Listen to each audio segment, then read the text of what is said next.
नाशिक येथील 26 जानेवारी प्रजासत्ताक ध्वजारोहण कार्यक्रम प्रसंगी एक वाद निर्माण झाला।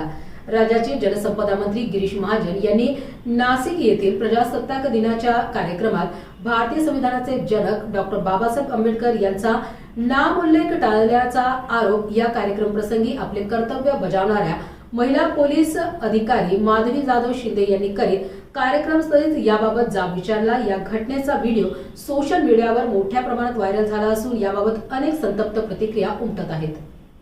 बाबासाहेबांचं नाव आहे जो संविधानाला कारणीभूत आहे, त्याला तुम्ही संपवायला निघालाय।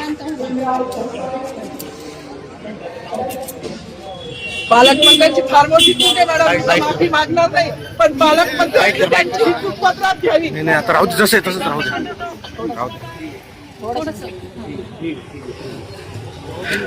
मला मीडियाशी घेणं नाही मॅडम, मला सस्पेंड केलं, मी वाळूचे गाड्या उपसील, मी माती काम करीन, पण बाबासाहेबांची ओळख पुसून येणार नाही। मला सस्पेंड करायचं करू शकता मॅडम, बाबासाहेबाला संपवायचं काम करायचं नाही। 26 जानेवारी 15 ऑगस्ट मध्ये मी नाही मानत, पण लोकशाही मॅडम तुम्ही सुद्धा संविधानामुळे आहात, पालकमंत्री सुद्धा पालकमंत्री संविधानामुळे आहे। कोणताही जाती भेद नाही, सगळी समानता त्यांनी दिली आहे। आमच्या कानातुरात होते बाबासाहेबांचं नाव आता तरी भाषणात येईल, मग तरी भाषणात येईल। ज्या लोक संविधानाला लोकशाहीला कारणीभूत आहे त्यांची नावं वारंवार घेतली गेली, मग जो संविधानाला कारणीभूत आहे तो प्रजासत्ताक दिनाचा जो मानकरी आहे त्याचं नाव भाषणात का नाही? कोणाची गाडी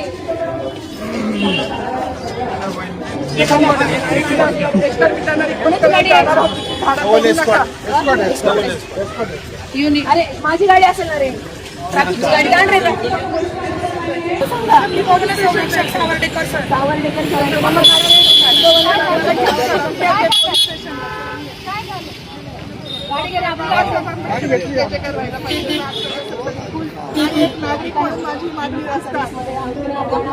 सांगितलं पाहिजे ना, सांगायला पाहिजे। माईक मागत होते, ऐका ना, ते माईक मागत होते पण त्यांना दिलं।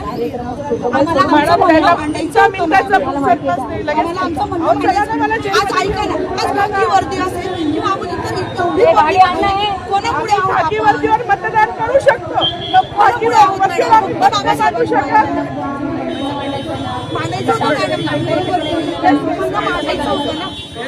माईक दिला नाही गेला ना त्यांना।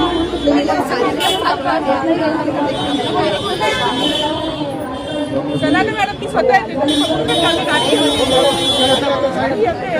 येते मॅडम,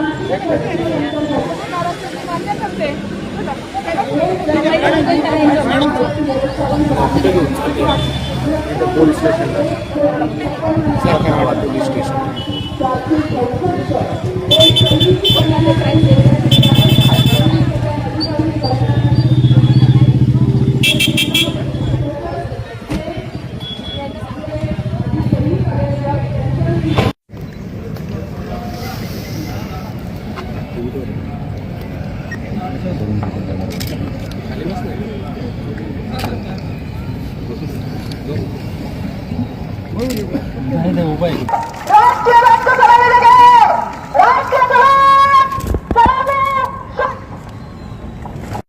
तर त्या ठिकाणी गोंधळ घातला होता नेमकं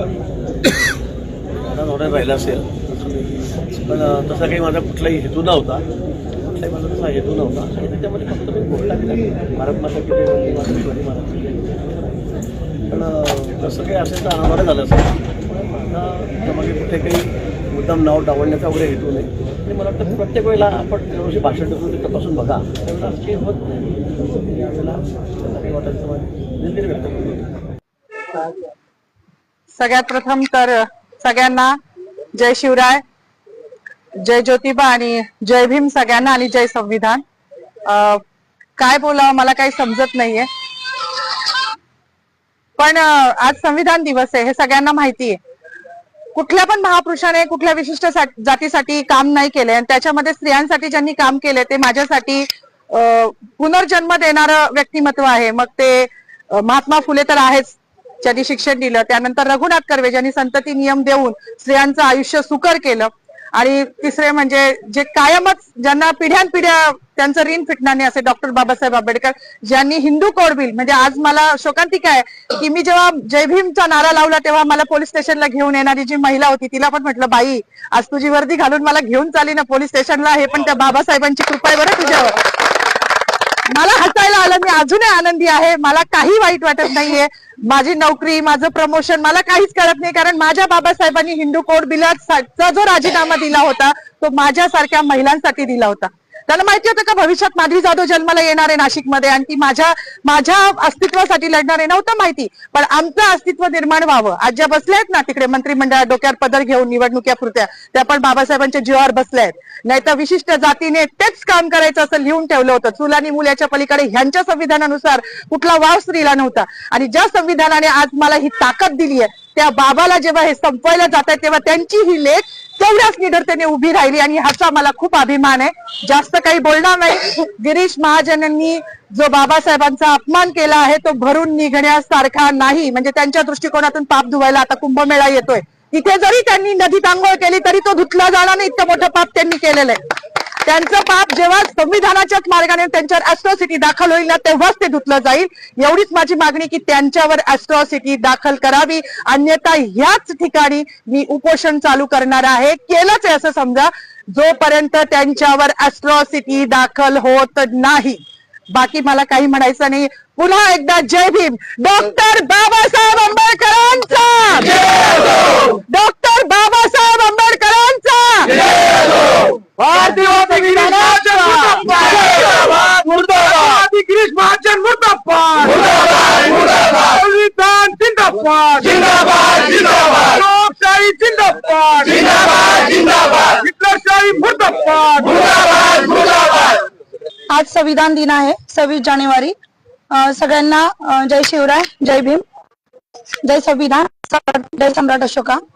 माझं म्हणणं एकच होतं की आज 26 जानेवारी 1949 रोजी संविधान लागू झालं होतं. तर आज जो काही आपण हा दिवस साजरा करतो आहे प्रजासत्ताक दिन, हा फक्त भारतीय संविधानामुळे करत आहोत. जर भारतीय संविधानच नसतं तर आज आपण एका छताखाली सर्व धर्मीय लोक जमलोच नसतो आणि हा जातीभेद राहिलाच नसता.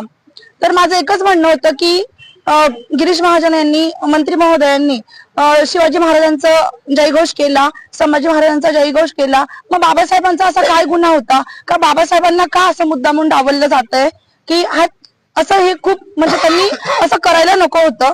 म्हणजे परेड चालू होती ग्राउंडवर आणि परेड चालू असताना जेव्हा घोषणा दिल्या गेल्या की छत्रपती शिवाजी महाराजांची जय घातली गेली, परत संभाजी महाराजांचं नाव घेतलं गेलं, आता बाबासाहेब त्यांची घोषणा केली जाईल, पण तसं झालंच नाही. असं रक्त उफाळून येत होतं, परंतु एक जाण्याची वाट बघत होतो की कधी आपली परेड सुटेल आणि मंत्री महोदयांना आपण त्यांना हा जाब विचारू किंवा त्यांनी असं का केलं आपण विचारू. म्हणजे आमच्या मॅडम तिथवर पोहोचल्या, त्यांची धावपळ होती, त्यांच्या पाठीमागे मी पण गेली की त्यांना माईक मिळावा आणि त्यांनी हे त्यांना सांगावं की का झालं असं, की बाबासाहेबांचं नाव का घेतलं गेलं नाही. तर मला एकच सांगायचं आहे सर्व जनतेला की ज्या संविधानामुळे आपण आहोत त्या संविधानाचे आपण सगळे रक्षक आहोत. तुम्ही मानलं अगर नाही मानलं तरी सुद्धा हा देश भारतीय संविधानावरच चालणार आहे. आम्हाला मनुस्मृती नको आहे, आम्हाला फक्त संविधान हवं आहे आणि लोकशाही हवी आहे. लोकशाही वाचवण्यासाठी आम्हाला जे करता येईल आम्ही ते करू. आज आमच्या माधवीताई आणि सौकुर मॅडम यांनी नाशिक येथे गिरीश महाजन यांचं ज्यावेळेस भाषण चालू होतं त्या भाषणामध्ये डॉक्टर बाबासाहेब आंबेडकरांचं नाव न घेतल्या कारणानं जो संतप्त सवाल व्यक्त केलेला आहे, त्यांच्या या भूमिकेशी वंचित बहुजन आघाडी ठामपणे उभी आहे. सुरुवातीपासूनच आम्ही त्यांना सांगितलं होतं की तुमची जी काही भूमिका असेल, तुमच्या अभिव्यक्ती स्वातंत्र्याचं हनन होणार नाही, तुमच्या अभिव्यक्ती स्वातंत्र्याला संरक्षण दिलं जाईल आणि तुमच्या पाठीमागे वंचित बहुजन आघाडी ठामपणे उभी राहील. या संपूर्ण घटनेमध्ये आतापर्यंत सरकारवाडा पोलीस स्टेशनला त्यांना बसवण्यात आलं होतं. का बसवण्यात आलं होतं, कुठल्या ऍक्ट खाली बसवण्यात आलं होतं, त्याचा संदर्भ काय आहे, त्यांच्या अंगावरती वर्दी आहे, त्या सुद्धा या देशाच्या, या महाराष्ट्राच्या कर्मचारी आहेत, सरकारच्या कर्मचारी आहेत आणि कर्मचाऱ्यांसोबत असं वागणं याचं नेमकं फलित काय आहे, याचा विचार काय आहे, हे सुद्धा आम्ही या प्रशासनाला विचारतोय. आणि मंत्री गिरीश महाजन यांनी डॉक्टर बाबासाहेब आंबेडकरांचं नाव न घेता जी RSS ची मानसिकता, भारतीय जनता पार्टीची मानसिकता उघड मांडलेली आहे, या मानसिकतेच्या विरोधात हा देश आहे हा देश डॉक्टर बाबासाहेब आंबेडकरांच्या संविधानानं चालतो. तुम्ही ईव्हीएम मॅनेज करून सत्ता हस्तगत करू शकता, परंतु लोकांची मनं हस्तगत करू शकत नाही. आणि हा रोष तुम्हाला रस्त्यावरती, हा रोष तुम्हाला आंदोलनात, हा रोष तुम्हाला तुमच्या भाषणांच्या वेळी असाच दिसला जाईल.